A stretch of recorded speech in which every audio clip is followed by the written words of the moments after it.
Salam sejahtera di dalam kasih Tuhan Yesus Kristus. Tanggal 3 Mei 2026, saya akan menyampaikan satu tema yang berkaitan dengan kenaikan Tuhan Yesus Kristus. Sebab tidak lama lagi kita akan memperingati kenaikan Tuhan Yesus Kristus, kemudian juga Pentakosta.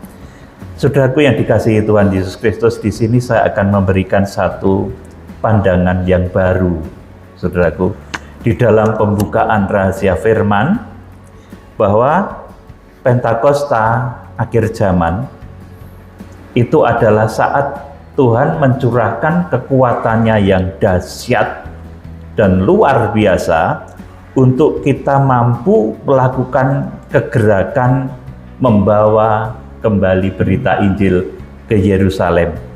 Jadi saya ulangi lagi, saya akan memberikan satu pandangan baru, satu pembukaan rahasia firman.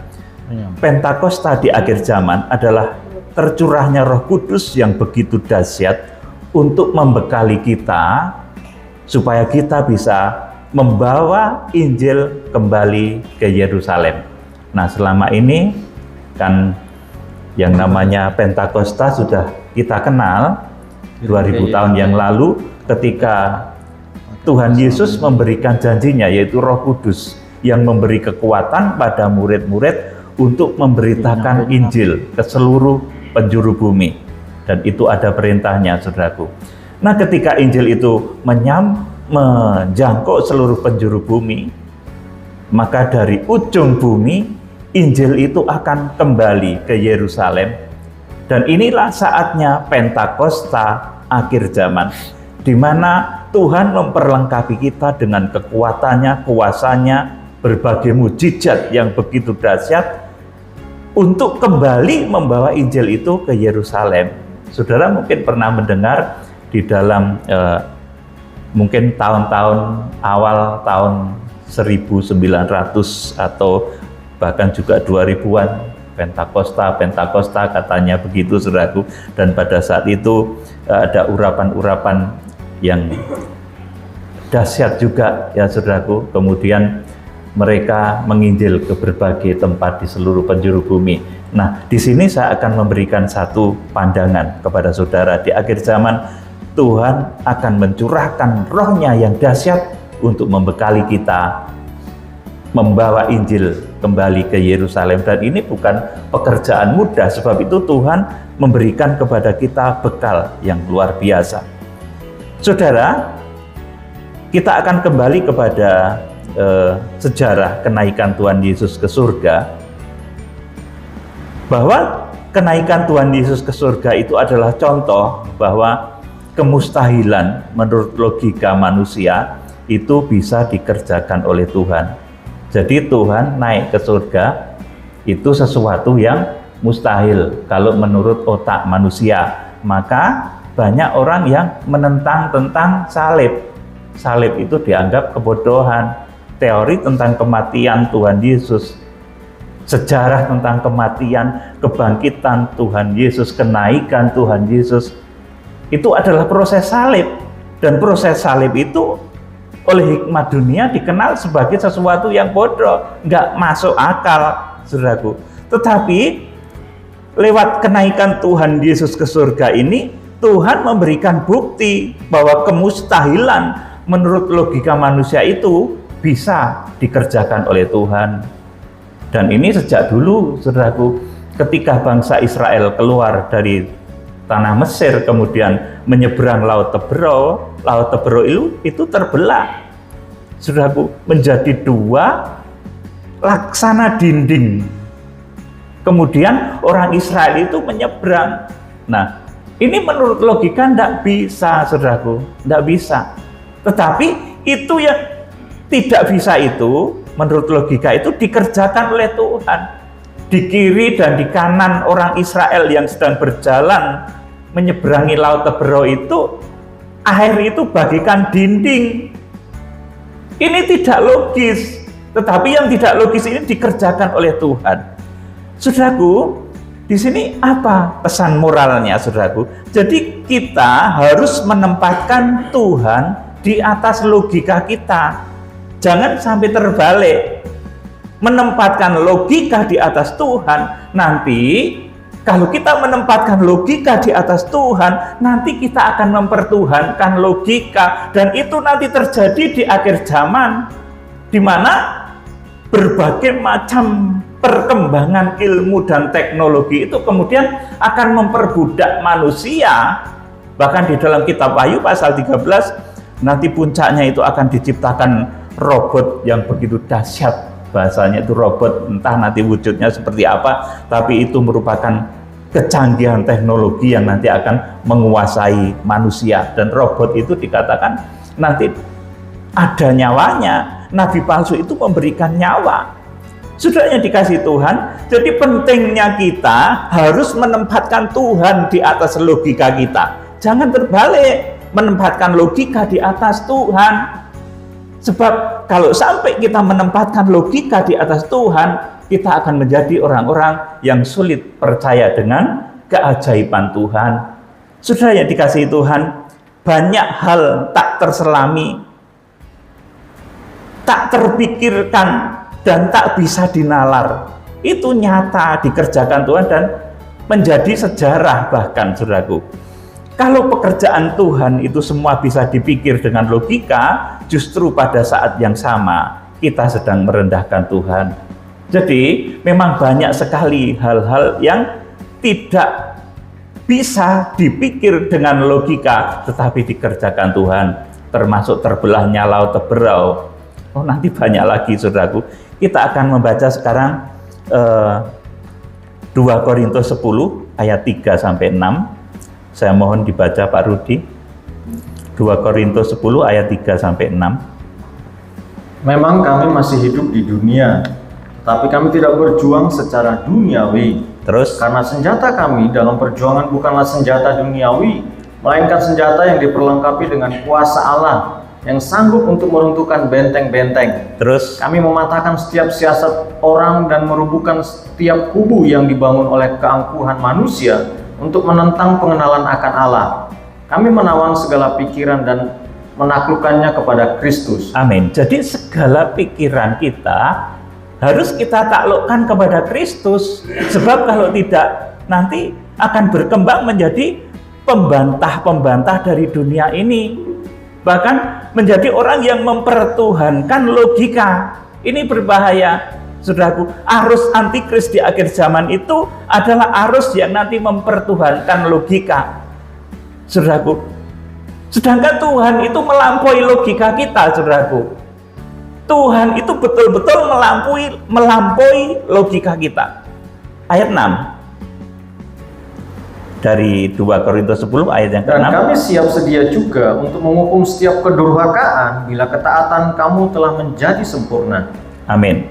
Kita akan melanjut di dalam 1 Korintus 1 ayat 23 sampai 25. 1 Korintus 1 ayat 23 sampai 25. Tetapi kami memberitakan Kristus yang disalibkan untuk orang-orang Yahudi suatu batu sandungan, dan untuk orang-orang bukan Yahudi suatu kebodohan. Amin. Jadi proses salib, proses sengsara, kematian, kebangkitan, kemudian dia naik ke surga, itu untuk orang Yahudi batu sandungan.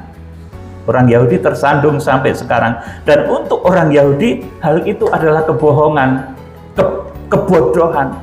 Saudaraku, makanya banyak sekali orang yang tidak bisa percaya dengan berita tentang salib ini. Terus ayat 24. Tetapi untuk mereka yang dipanggil, baik orang Yahudi maupun orang bukan Yahudi, Kristus adalah kekuatan Allah dan hikmat Allah. Sebab yang bodoh dari Allah lebih besar hikmatnya daripada manusia, dan yang lemah dari Allah lebih kuat daripada manusia. Amin. Jadi pentingnya di sini kita menempatkan logika kita, daya pikir kita, kemampuan intelektualitas kita itu di bawah Kristus. Jangan sampai kita menaruh Kristus itu di bawah logika kita. Saudara, pencurahan Roh Kudus itu membuat murid-murid melakukan perkara besar yang tak masuk logika. Nanti akan kita buktikan, saudaraku. Pencurahan Roh Kudus 2000 tahun yang lalu itu membuat murid-murid melakukan perkara besar yang tak terpikirkan, tidak masuk logika. Kemudian mereka dengan hal-hal yang ajaib itu, mereka bisa memberitakan Injil ke Yerusalem, Yudea, Samaria, dan seluruh ujung bumi.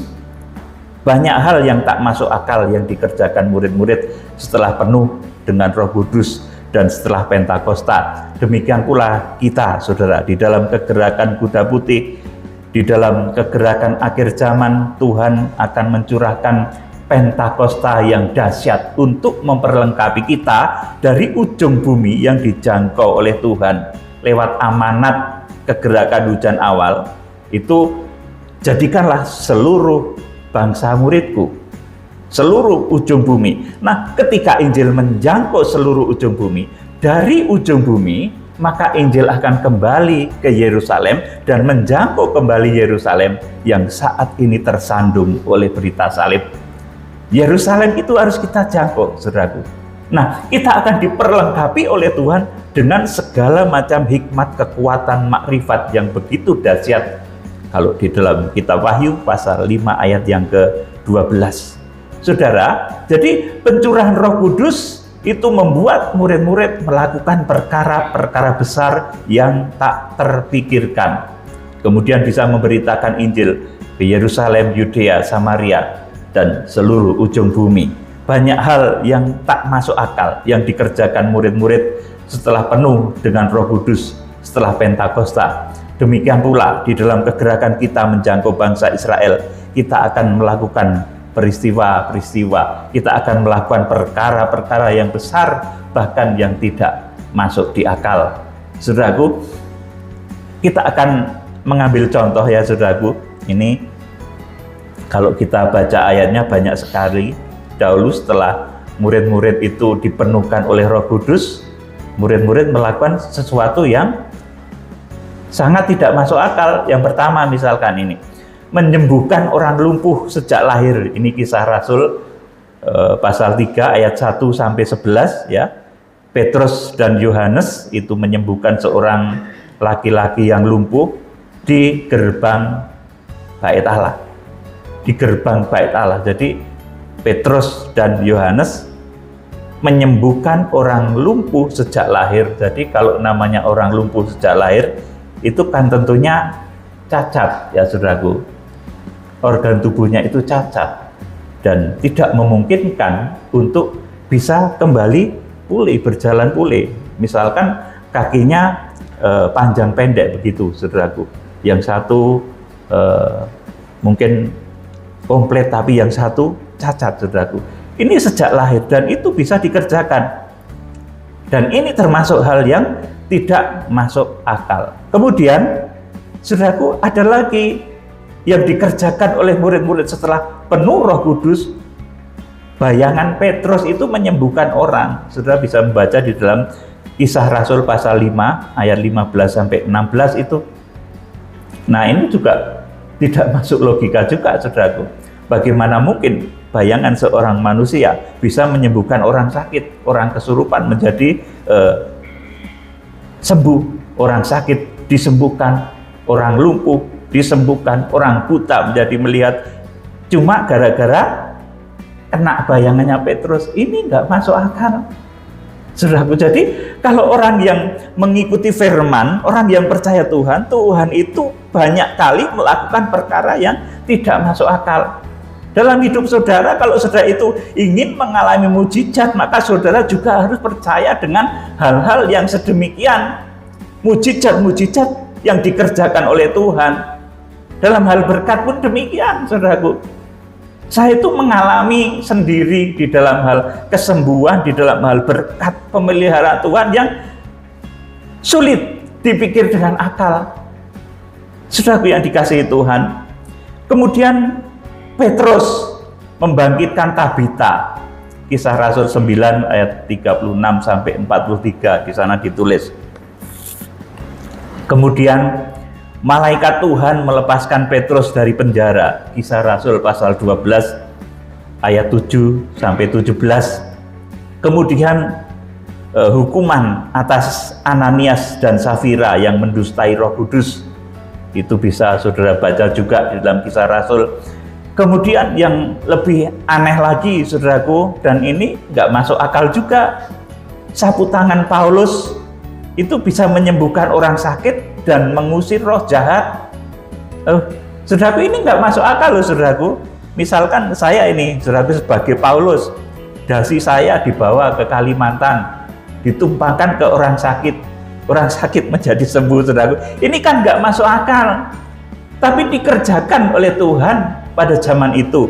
Waktu itu sapu tangannya Paulus itu menyembuhkan orang sakit, mengusir roh jahat. Itu tertulis dalam Kisah Rasul 19 ayat 11 dan 12. Saudaraku, nggak mungkin saudaraku pada waktu itu mungkin di sapu tangannya Paulus dikasih ramu-ramuan yang membuat orang sehat. Itu betul-betul murni sapu tangan Paulus, saudaraku. Kemudian selanjutnya Paulus digigit ular berbisa tetapi tidak mati di Malta ini, saudaraku. Kisah Rasul pasal 28 ayat 3 sampai 6. Nah, tetapi yang begini ini juga nggak bisa didemonstrasikan. Artinya apa tuh, saudaraku? Kuasa Allah itu jangan dijadikan sebagai ajang pertunjukan, jangan dijadikan sebagai ajang pamer atau festival, ya, saudaraku. Mungkin ada banyak istilah yang kadung menjadi salah, tetapi sesungguhnya mujizat Tuhan itu terjadi pada waktu yang dikehendaki Tuhan. Tidak boleh untuk show, untuk sombong-sombongan, untuk festival, untuk pertunjukan. Tidak boleh. Saudara, mujizat Tuhan itu akan bekerja pada waktunya. Dan nanti ini akan memperlengkapi kita di dalam kegerakan menjangkau bangsa Israel. Kemudian selanjutnya ada satu ketika Paulus dan Silas itu menaikkan puji-pujian. Kemudian terjadi gempa bumi yang dahsyat dan membuka pintu-pintu penjara. Mereka sedang berada di penjara waktu itu, saudaraku. Itu juga ada ditulis seperti itu. Kemudian, saudaraku, ada lagi yang begitu tak terfikirkan. Filipus itu dipindahkan oleh Tuhan secara ajaib dari Gaza ke Asdod dalam waktu sekejap. Ini ditulis dalam Kisah Rasul pasal 8 ayat 39 sampai 40. Ini tidak masuk logika. Dari Gaza ke Asdod sekejap. Gaza ke Asdod itu jauh, saudaraku. Jangankan Gaza ke Asdod, saudaraku, dari tempat ini ke tempat saya di Kulon Progo dekat Bandara YIA itu, saudaraku, itu makan waktu 1 jam. Ya, saudaraku, itu pun sudah agak ngebut, saudaraku. Apalagi kalau hujan, lalu lintas macet, saudaraku. Nah, ini Filipus itu dipindahkan secara ajaib dari Gaza ke Asdod dalam sekejap celing sampai. Ini tidak masuk logika, tapi dikerjakan Tuhan. Nah, di akhir zaman akan banyak hal lagi yang tidak masuk logika. Orang tidak mati diangkat Tuhan hidup-hidup. Harpaso Wahyu 12 ayat yang ke-5. Kemudian seperti yang dialami oleh Filipus ini, nanti akan ada orang-orang yang dipindahkan secara ajaib oleh Tuhan ke suatu tempat yang disiapkan oleh Tuhan selama 1260 hari untuk menghindari masa antikris. Itu juga celing, saudaraku. Ini tidak masuk akal, tetapi hal-hal yang tidak masuk akal ini bisa dikerjakan Tuhan. Saudara yang sedang sakit apapun deh, kanker yang lama menggerogoti hatimu, mungkin penyakit jantung mungkin, saudaraku, ataupun penyakit-penyakit apa yang membuat saudara khawatir, itu bisa disembuhkan oleh Tuhan. Saudaraku, bahkan menyangkut ekonomi saudara yang mungkin saat ini punya banyak hutang. Kalau saudara nggak percaya mujizat, ya saudara akan gitu-gitu terus. Tetapi kalau saudara percaya mujizat, saudara itu bisa diubahkan. Saudara bekerja dengan kekuatan lahiriah, dengan kekuatan saudara sendiri, mungkin sehari bisa mengumpulkan 100.000, 200.000, 500.000. Tapi kalau saudara percaya mujizat, saudara itu bisa diberkati berkali-kali lipat dari itu. Bahkan diubahkan menjadi yang tidak pernah terfikirkan oleh saudara. Hal seperti ini saya mengalami sering, saudaraku. Makanya saya mengatakan, yang tak terpikirkan dahulu oleh saya dikerjakan oleh Tuhan, bukan oleh saya, saudaraku. Saya sendiri sadar saya nggak mampu. Saudaraku yang dikasihi Tuhan, bahkan kita melawat bangsa Israel untuk kegerakan penjangkauan pertobatan bangsa Israel, itu sesuatu yang sulit. Orang kalau diberitahu tentang menjangkau bangsa Israel, mempertobatkan Israel, memeteraikan Israel, wah, mana bisa Pak Pendeta? Israel itu Tuhan Yesus saja nggak bisa. Memang Tuhan Yesus waktu itu punya proyek supaya kita sebagai Jaitun liar itu nanti dijangkau oleh Tuhan, dan ketika jumlahnya penuh, kita diberi tugas untuk menjangkau bangsa Israel di dalam kegerakan besar. Setelah Pentakosta terakhir di bumi, kita dilengkapi dengan berbagai macam hikmat makrifat Tuhan, kita menjangkau bangsa Israel, saudaraku, di dalam satu kegerakan yang besar. Kalau saudara nggak punya iman, saudara nggak percaya dengan mujizat, saudara nggak akan bisa melakukan hal ini. Ya, saudara akan begitu terus. Tetapi kalau saudara punya iman, saudara, saya pernah bertanya pada beberapa pelayan Tuhan, Mas Pendeta, Pak Pendeta, cita-citamu itu sebetulnya apa? Bangun gereja besar, jemaat banyak, menyelamatkan banyak orang. Saya bilang bagus, itu sudah bagus. Tetapi di akhir zaman ada rencana Tuhan yang luar biasa. Selain kita menyelamatkan jiwa-jiwa, kita juga diberikan mandat oleh Tuhan untuk kegerakan menjangkau bangsa Israel. Kalau cita-cita visimu sampai di situ, ya saudara akan memperoleh juga. Ya, kamu akan peroleh juga. Kamu akan bisa bangun gereja, kamu akan bisa peroleh jemaat yang banyak. Karena Tuhan itu baik dan itu menyelamatkan juga, saudaraku.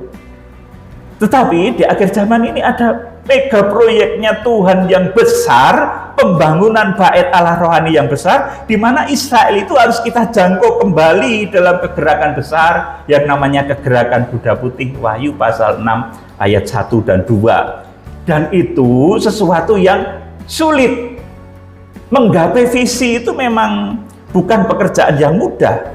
Saudara Yusuf itu dulu juga dia hidup, dia berjalan berdasarkan visi Tuhan, maka apapun rintangannya tidak selalu enak, saudaraku.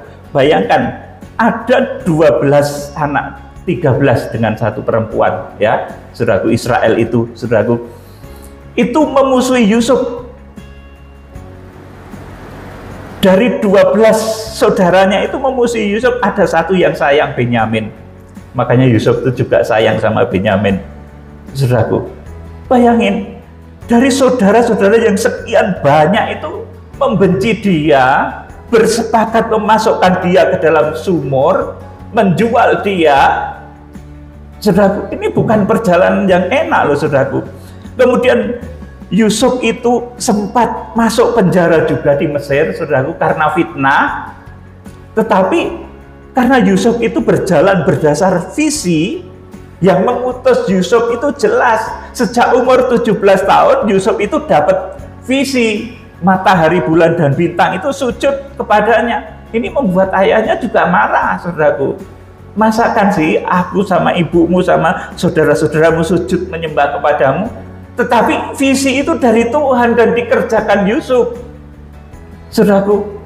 Bukan berarti Yusuf ini jahat, saudaraku, tetapi dia menjalankan visi dari apa yang dinyatakan oleh Tuhan. Jadi kalau seseorang itu berjalan berdasar visi dari Tuhan, maka dia akan memperoleh keajaiban-keajaiban seperti Yusuf, seperti juga hamba-hamba Tuhan yang lain, para nabi, para rasul pendahulu. Musa itu juga begitu, saudaraku. Dia menjadi berani menghadap Fir'aun, itu karena dia yakin siapa yang mengutus dia. Saudaraku, dia juga yakin pernah ketemu dengan yang mengutus dia itu, saudaraku. Sehingga dia nggak takut ketemu Fir'aun. Sehingga melalui visi yang diwujudkan itu terjadi pula 10 tulah di Mesir. Saudaraku, jadi berjalan menurut visi ini sangat penting. Siapa yang mengutus itu yang bertanggung jawab. Kalau sudah mendapat visi dari Tuhan, kerjakan. Maka Tuhan yang akan bertanggung jawab. Bahkan meskipun saudara melalui banyak hal yang nampaknya mustahil. Saudaraku yang dikasihi Tuhan Yesus Kristus, tadi sudah saya sampaikan ya, Tuhan itu banyak sekali mengerjakan perkara-perkara yang nggak masuk akal. Saudaraku, seperti tadi bayangan Petrus, seperti tadi Filipus dipindahkan dari Gaza ke Asdod, itu nggak masuk akal, saudaraku. Nah, demikian pula kuasa salib, kematian, kebangkitan, dan kenaikan itu dianggap tidak logis. Jadi kenaikan Tuhan Yesus Kristus, dia yang bangkit, sudah kemudian 40 hari menemui murid-murid, berbicara tentang kerajaan Allah, saudaraku, kemudian naik ke surga. Salib itu dianggap sebagai sesuatu yang tidak logis dan tidak masuk akal. Dan itu memang terjadi, dan saudaraku, akhirnya orang-orang yang demikian juga ada sampai sekarang ini, saudaraku. Nah, tetapi peristiwa yang dialami Kristus juga tercatat di dalam sejarah bahwa pernah ada penyaliban itu, saudaraku. Ini yang nggak bisa dibantah. Pernah ada kenaikan itu, saudaraku. Pernah ada peristiwa Tuhan naik ke surga, itu pernah ada, saudaraku. Dan itu tidak bisa dibantah. Saudara, jadi dengan demikian, saudaraku, orang-orang yang menganggap salib itu kebodohan, itu memang orang-orang yang memiliki hikmat dari dunia ini. Sebab orang mati, bangkit, kemudian naik ke surga, itu semua nggak masuk akal, saudaraku. Kecuali bagi orang yang menundukkan pikiran dan hatinya, pikiran dan logikanya di bawah Kristus. Seperti dikatakan Paulus tadi, dia menaklukkan pikirannya itu kepada Kristus, saudaraku. Kalau nggak demikian, pikiran kita itu jadi liar loh, saudaraku. Kita nanti nggak percaya dengan berbagai macam keajaiban. Jadi demikian pula kegerakan akhir zaman akan membawa kembali Injil ke Yerusalem dalam pencurahan Roh Kudus yang terakhir di bumi, yang saya sebut sebagai Pentakosta terakhir di bumi. Adalah pekerjaan yang sulit diterima logika, sampai Rasul Yohanes pun putus asa dan menangis. Saudaraku, ini betapa penjangkauan bangsa Israel itu sesuatu yang sulit dan nggak masuk akal, sampai Rasul Yohanes itu nangis. Masa bisa bangsa Israel yang sedemikian keras, sedemikian sulit itu menerima anak domba yang tersembelih? Kita akan membaca Wahyu pasal 5 ayat 1 sampai 12. Ini sering kita baca, tetapi selalu ada rahasia yang indah. Kita akan baca Wahyu 5 ayat 1 sampai 12. Kitab yang dimeterai dan anak domba. Ya. Maka aku melihat di tangan kanan dia yang duduk di atas tahta itu sebuah gulungan kitab yang ditulis sebelah dalam dan sebelah luarnya, dan dimeterai dengan 7 meterai. Dan aku melihat seorang malaikat yang gagah yang berseru dengan suara nyaring, katanya, siapakah yang layak membuka gulungan kitab itu dan membuka meterai-meterainya? Terus? Tetapi tidak ada seorang pun yang di surga atau yang di bumi atau yang di bawah bumi yang dapat membuka gulungan kitab itu atau yang dapat melihat sebelah dalamnya. Ayat 4, perhatikan. Maka menangislah aku dengan amat sedihnya, karena tidak ada seorang pun yang dianggap layak untuk membuka gulungan kitab itu ataupun melihat sebelah dalamnya. Amin. Jadi pertobatan Israel, pemeteraian Israel yang kemudian nanti ditulis di dalam kitab Wahyu pasal 7 ayat 1 sampai 4, ini sesuatu yang susah dikerjakan. Sampai dahulu Rasul Yohanes ini menangis guguk, bahasa Jawanya begitu, saudaraku. Menangis terseduh-seduh karena tidak ada yang bisa, saudaraku. Tidak ada yang sanggup melakukannya, tetapi kemustahilan ini akhirnya didobrak oleh Tuhan Yesus Kristus. Anak domba yang tersembelih itu, dia mampu membuka gulungan kitab itu dan meterai-meterainya. Dan ini tentunya pelaksanaannya melalui hamba-hamba Tuhan di akhir zaman, saudaraku. Tuhan kalau bekerja melalui hambanya, saudaraku, tidak nanti kemudian Tuhan bukai meterai sendiri gitu, enggak. Kemudian nampak bukai meterai. Wah, ya tidak, saudaraku. Tuhan memakai hamba-hambanya yang sejak di dalam kitab Wahyu pasal 1 ayat 16 mereka disebut sebagai 7 bintang. Ya, dibaca lebih lanjut. Lalu berkatalah seorang dari tua-tua itu kepadaku, jangan engkau menangis. Sesungguhnya singa dari suku Yehuda, yaitu tunas Daud, telah menang, sehingga ia dapat membuka gulungan kitab itu dan membuka ketujuh meterainya. Terus, Maka aku melihat di tengah-tengah tahta dan keempat makhluk itu, dan di tengah-tengah tua-tua itu berdiri seekor anak domba, seperti telah disembelih, bertanduk 7 dan bermata 7. Itulah ketujuh roh Allah yang diutus ke seluruh bumi. Lalu datanglah anak domba itu dan menerima gulungan kitab itu dari tangan dia yang duduk di atas tahta itu. terus, Ketika ia mengambil gulungan kitab itu, tersungkurlah keempat makhluk itu dan ke-24 tua-tua itu di hadapan anak domba itu. Masing-masing memegang satu kecapi dan satu cawan emas penuh dengan kemenyan. Itulah doa orang-orang kudus. 9. Dan mereka menyanyikan satu nyanyian baru, katanya, Engkau layak menerima gulungan kitab itu dan membuka meterai-meterainya, karena engkau telah disembeli, dan dengan darahmu engkau telah membeli mereka bagi Allah dari tiap-tiap suku dan bahasa dan kaum dan bangsa. Terus, Dan engkau telah membuat mereka menjadi satu kerajaan dan menjadi imam-imam bagi Allah kita, dan mereka akan memerintah sebagai raja di bumi.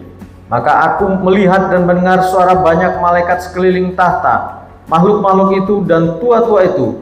Jumlah mereka berlaksa-laksa dan beribu-ribu laksa. 12. Katanya dengan suara nyaring, anak domba yang disembelih itu layak untuk menerima kuasa dan kekayaan dan hikmat dan kekuatan dan hormat dan kemuliaan dan puji-pujian. Amin. Saudaraku, ini adalah Pentakosta terakhir, pentahbisan kegerakan kuda putih, di mana nanti kita semua sebagai jaitun liar akan dilengkapi oleh Tuhan.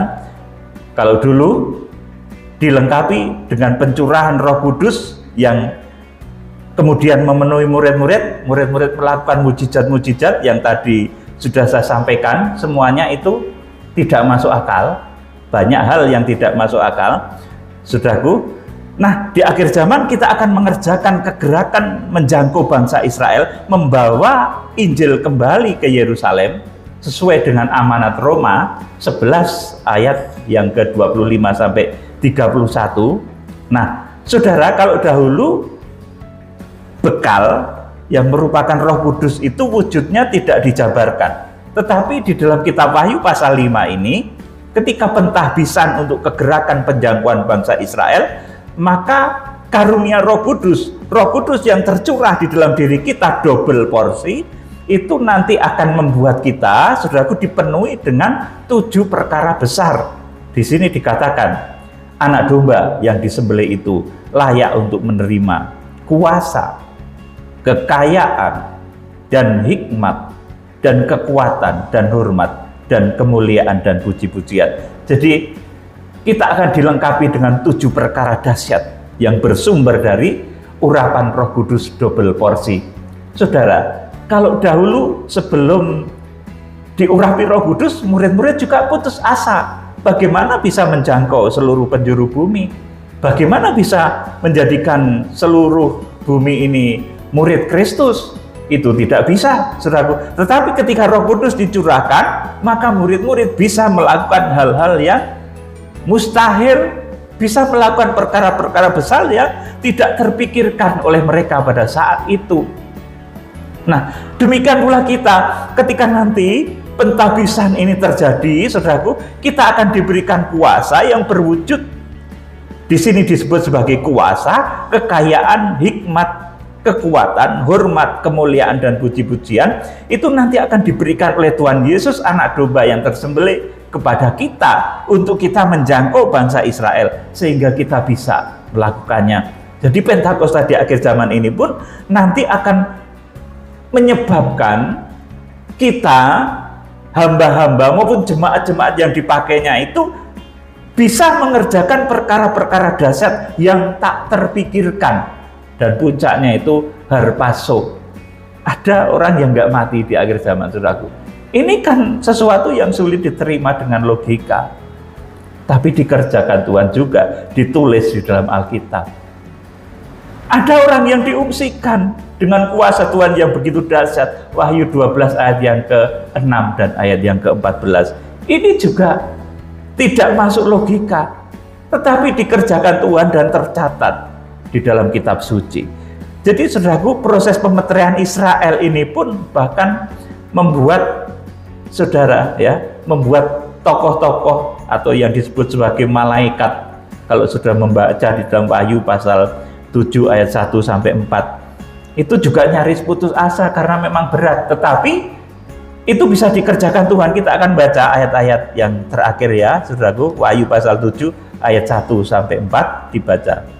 Bapak Rudi, Wahyu 7 ayat 1 sampai 4. Orang-orang yang dimeteraikan dari bangsa Israel. Ya. Kemudian daripada itu, aku melihat 4 malaikat berdiri pada keempat penjuru bumi, dan mereka menahan keempat angin bumi, supaya jangan ada angin bertiup di darat atau di laut atau di pohon-pohon. Dan aku melihat seorang malaikat lain muncul dari tempat matahari terbit. Ia membawa meterai Allah yang hidup, dan ia berseru dengan suara nyaring kepada keempat malaikat yang ditugaskan untuk merusakkan bumi dan laut. Katanya, janganlah merusakkan bumi atau laut atau pohon-pohon sebelum kami memeteraikan hamba-hamba Allah kami pada dahi mereka. Dan aku mendengar jumlah mereka yang dimeteraikan itu 144.000 yang telah dimeteraikan dari semua suku keturunan Israel. Amin. Di kalangan malaikat pun, saudaraku, pemeteraian Israel ini sulit. Makanya saudaraku, memang betul-betul kasih karunia. Kalau kita nanti bisa mengerjakan hal ini, di sini ada 4 malaikat yang ditugaskan merusakkan bumi. Saudara bisa bayangkan itu nanti kalau suatu ketika bom nuklir itu meledak ya saudaraku, maka terjadi satu ledakan dahsyat, keempat angin itu seperti berhenti, bertiup ya saudaraku. Kemudian efeknya tentu merusakkan. Di sini dikatakan, janganlah merusakkan bumi atau laut atau pohon-pohon sebelum kami memeteraikan hamba-hamba Allah kami pada dahi mereka. Saudaraku, jadi nuklir itu ditahan sampai dengan nanti bangsa Israel itu dimeteraikan. Saudaraku, saya yakin perang dunia yang keempat memang beriringan dengan proses pemeteraian bangsa Israel di Wahyu pasal 7 ayat 1 sampai 4 ini. Perang dunia yang keempat itu tertulis dalam Wahyu pasal yang ke-6 ayat 7 sampai 8. Itu akan memakan wilayah 1/4 dari wilayah bumi. Bukan membunuh 1/4 penduduk bumi, tetapi perang itu akan memakan tempat 1/4 dari wilayah bumi, saudaraku. Dan pada saat itu, saudaraku, ini bom nuklir belum diledakkan, saudaraku, masih ditahan sampai Israel nanti dimeteraikan. Saudaraku, jangan merusakkan bumi atau laut atau pohon-pohon sebelum kami memeteraikan hamba-hamba Allah kami pada dahi mereka. Dan aku mendengar jumlah mereka yang dimeteraikan itu 144.000 yang telah dimeteraikan dari semua suku keturunan Israel. Saudara, ini adalah hal-hal yang dahsyat ke depan yang kita akan kerjakan. Apalagi peristiwa Harpaso dan pengungsian, itu juga sesuatu yang mustahil menurut logika. Tapi yang mustahil itu terjadi dan dinubuatkan, bahkan ditulis di dalam Alkitab kita. Maka apakah kita harus tidak percaya untuk menyenangkan manusia? Oh, Harpaso nggak ada, oh pengangkatan nggak ada, saudaraku, oh pengungsian nggak ada. Itu padahal tertulis, saudaraku. Apakah kita harus ngomong begitu? Atau kita harus percaya untuk menuruti firman? Nah, Injil itu memang memberitakan banyak hal yang tidak bisa terpikirkan oleh manusia. Disinilah kita menempatkan Tuhan di atas logika kita. Jangan sampai kita mempertuhankan logika. Ini arus antikris, saudaraku. Mempertuhankan logika itu arus antikris yang nanti puncaknya adalah Wahyu pasal 13 ayat-ayat terakhir, berdirinya patung antikris di akhir zaman. Kita akan membaca Galatia pasal 1 ayat 8 sampai 10 ya. Sekilas saja Galatia pasal 1 ayat 8. Tetapi sekalipun kami atau seorang malaikat dari surga yang memberitakan kepada kamu suatu Injil yang berbeda dengan Injil yang telah kami beritakan kepadamu, terkutuklah dia. Terus? Seperti yang telah kami katakan dahulu, sekarang kukatakan sekali lagi, jikalau ada orang yang memberitakan kepadamu suatu Injil yang berbeda dengan apa yang telah kamu terima, terkutuklah dia. Amin. Injil Kristus ini adalah Injil yang memuat keajaiban-keajaiban yang tak terfikirkan oleh akal manusia. Saudaraku, kalau Injil itu tidak memuat keajaiban, buat apa saya percaya, saudaraku?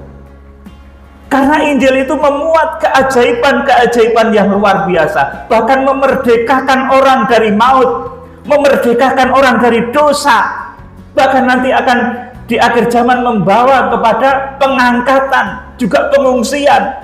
Maka saya percaya, meskipun itu secara logika sulit diterima, karena salib dikatakan menurut dunia itu adalah kebodohan, tetapi bagi orang terpilih itu adalah hikmat yang menyelamatkan. Jadi saudaraku, di akhir zaman itu Injil harus kembali ke Yerusalem dan Israel bertobat. Ini amanat di dalam Roma pasal 11 ayat yang ke-25 sampai 31. Ini kemustahilan logika yang ditulis dalam Alkitab. Kemustahilan. Orang nggak senang dengarin, wah ini mustahil, wah ini susah.